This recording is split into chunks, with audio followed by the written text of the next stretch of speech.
Share बाजार में पिछले कुछ दिनों से गिरावट का सिलसिला जारी है। अब एक इंटरव्यू के दौरान देश के गृह मंत्री अमित शाह ने शेयर बाजार में जारी गिरावट को लेकर कई बड़ी बातें कही हैं। आज के खर्चा बानी में हम इसी पर विस्तार से बात करेंगे, जानेंगे कि शेयर मार्केट में गिरावट के पीछे की पूरी कहानी क्या है, इस पर दुनिया भर की बड़ी निवेश और ब्रोकरेज फर्म्स की क्या राय है और आगे क्या होने वाला है। नमस्कार, मेरा नाम उपासना है और आप देखना शुरू कर चुके हैं द लल्लन टॉप का डेली फाइनेंशियल बुलेटिन खर्चा पानी। मई महीने में अब तक सेंसेक्स करीबन 2000 अंक नीचे आ चुका है। 13 मई को भी जब वोटिंग जारी थी, शुरुआती कारोबार में सेंसेक्स लगभग 800 अंक नीचे आ गया, लेकिन बाद में बाजार में रिकवरी आई और कारोबार के आखिर में शेयर मार्केट हरे निशान में बंद हुआ। टू बी स्पेसिफिक, सेंसेक्स 111 अंक या फिर 0.15% बढ़कर के 72,776 के आसपास बंद हुआ। इसके पहले के दो चरणों के मतदान की बात करें तो 7 मई और 26 अप्रैल को सेंसेक्स और निफ्टी लाल निशान में बंद हुए थे। सवाल यह है कि शेयर मार्केट में गिरावट के प्रमुख कारण क्या हैं? इकोनॉमिक टाइम्स की एक रिपोर्ट में बाजार में गिरावट के 4 प्रमुख कारण बताए गए हैं। इसके बारे में हम पहले ही विस्तार से एक वीडियो कर चुके हैं, जिसका लिंक आपको डिस्क्रिप्शन में मिल जाएगा। बहरहाल, शेयर मार्केट में गिरावट के 4 कारणों में से पहला कारण मौजूदा लोकसभा चुनाव बताया गया था। रिपोर्ट के मुताबिक चुनाव के पहले 3 चरणों में कम मतदान से निवेशकों के बीच कुछ घबराहट पैदा हुई है। रिपोर्ट कहती है कि निवेशक इस बात को लेकर चिंतित हैं कि कम वोटिंग होने से विपक्षी पार्टियों को फायदा पहुंच सकता है।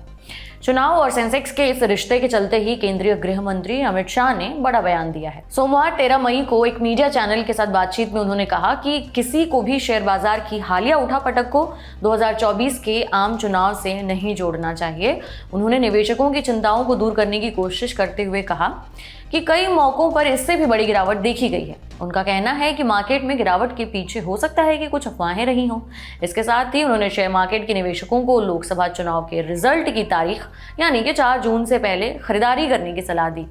उनका कहना है कि आगे चलकर शेयर बाजार में उछाल आएगा। केंद्रीय गृह मंत्री ने कहा, मैं शेयर बाजार की चाल का अनुमान नहीं लगा सकता, लेकिन आमतौर पर जब भी केंद्र में एक स्थिर सरकार बनती है तो बाजार में तेजी देखी जाती है। मुझे लगता है कि बीजेपी 400 से ज्यादा सीटें जीतेगी, एक स्थिर मोदी सरकार आएगी और इस तरह बाजार में तेजी आएगी।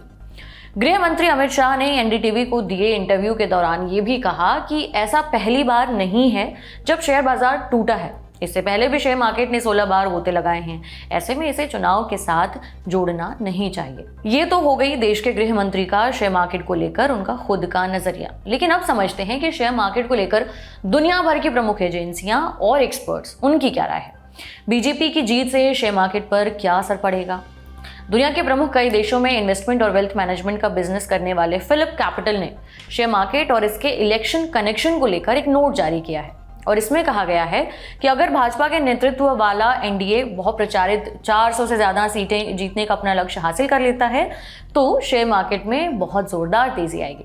वहीं अगर एनडीए 300 से 330 सीटें जीतती है और इसका असर बाजार गिरावट के रूप में दिखता है तो हम इसे खरीदारी के मौके के रूप में लेंगे।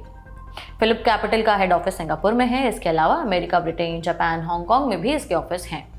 फिलिप कैपिटल ने अपने नोट में ये भी कहा था कि पहले 3 चरणों में मतदान थोड़ा कम रहा है, लेकिन ये कुछ निर्वाचन क्षेत्रों के परिणामों को प्रभावित कर सकता है, लेकिन इससे भाजपा के सत्ता में लौटने के जो व्यापक रूप से अपेक्षित परिणाम हैं उस पर कोई असर पड़ने की संभावना नहीं है। इसी तरह दुनिया की जानी मानी इन्वेस्टमेंट और ग्लोबल फाइनेंशियल सर्विस देने वाला ग्रुप नोमुरा इंडिया ने कुछ दिनों पहले ही एक रिसर्च रिपोर्ट पेश की थी। इस रिपोर्ट में नोमुरा के एनालिस्ट सोनल वर्मा और औरदीप नंदी ने कहा है कि जनमत सर्वेक्षण इस बात का इशारा कर रहे हैं कि मोदी सरकार की वापसी होगी।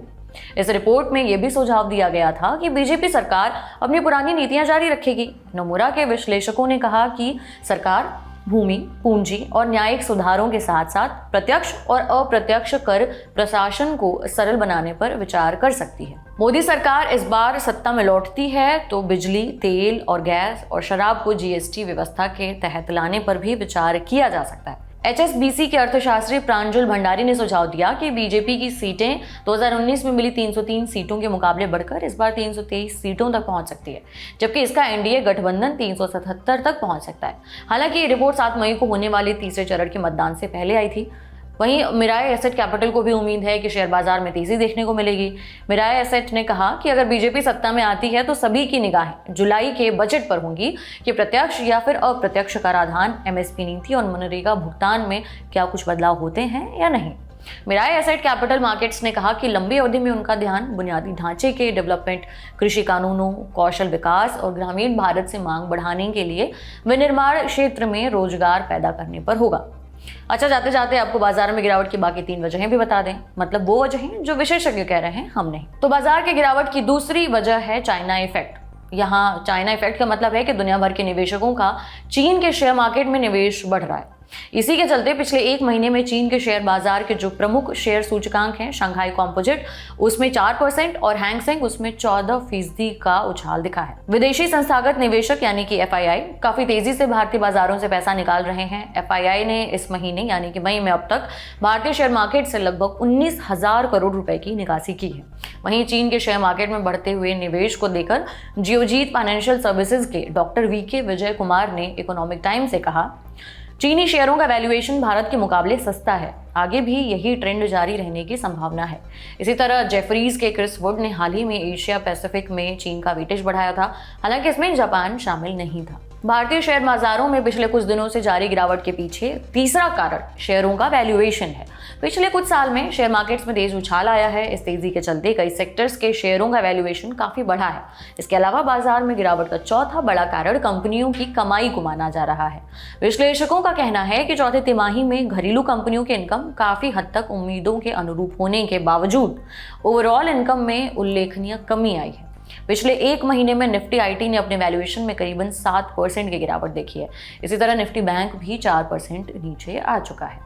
जाते जाते एक जरूरी सूचना, द लंदन टॉप शेयर बाजार में निवेश की सलाह नहीं देता है, इसलिए कोई भी निवेश से जुड़ा फैसला लेने से पहले एक काबिल वित्तीय सलाहकार से परामर्श जरूर कर लें।